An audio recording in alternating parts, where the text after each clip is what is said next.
Here with Catholic High quarterback Diallo Landry. And Diallo, it seems like you've improved so much from last year to this year. How much work did you put in the offseason, and what did you work the hardest on? Countless hours, and mostly just throwing the ball, going outside, throwing a couple 50 routes a day, just trying to get better with my mechanics, going to camps and all that. That's all. How would you describe your coach, Brent Indes? Because I'd use the word intense. How would you describe Coach? He's intense, but he's a real good coach. He knows what he's doing. I can trust him anytime. He knows what he's doing. And did you have any goals for yourself heading into this season? And how do you feel about your year so far? After last year, I know I wanted to get to the state championship this year, and that's really all. Just state championship. Not really worried about how I'm doing. I just know I got to contribute to get a state championship. And the team clearly looks to you for leadership and to make big plays. What type of a leader are you? Are you more of a lead by example guy, or were you getting somebody's face, grabbing by the face mask if they're making mistakes? I'm more like a lead by example. I'm not that vocal. I mean, I may talk to him and cheer him up if a bad play happened, but most of the time I'm quiet on the field. And Coach told me that against Opelousas Catholic, you went to him and you said, Coach, I want to run this play. I think it's going to work. Y'all ended up scoring on that play.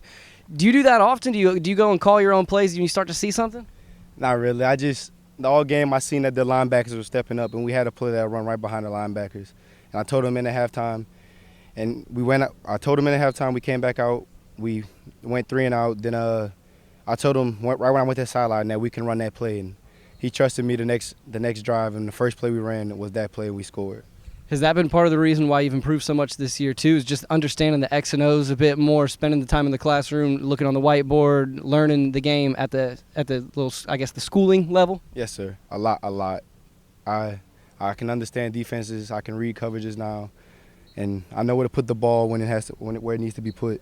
And a little bit more about you. Who taught you the game? When did you kind of fall in love with football? 5 years old. My dad used to coach for Brobridge, and I used to go to all the Brobridge practices when I was small. And I knew I wanted to play football, and that's it. All right, and whenever you watch football on Saturdays or Sundays, who are the players that you kind of try to model yourself after a little bit?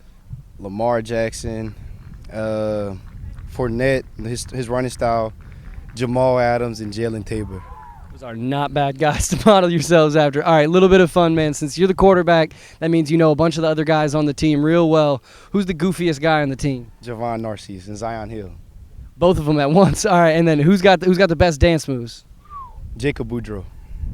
Worst dance moves. They said it was you, so you gotta clap back at somebody. Who's got the worst dance moves? Hands down, Ben Landry.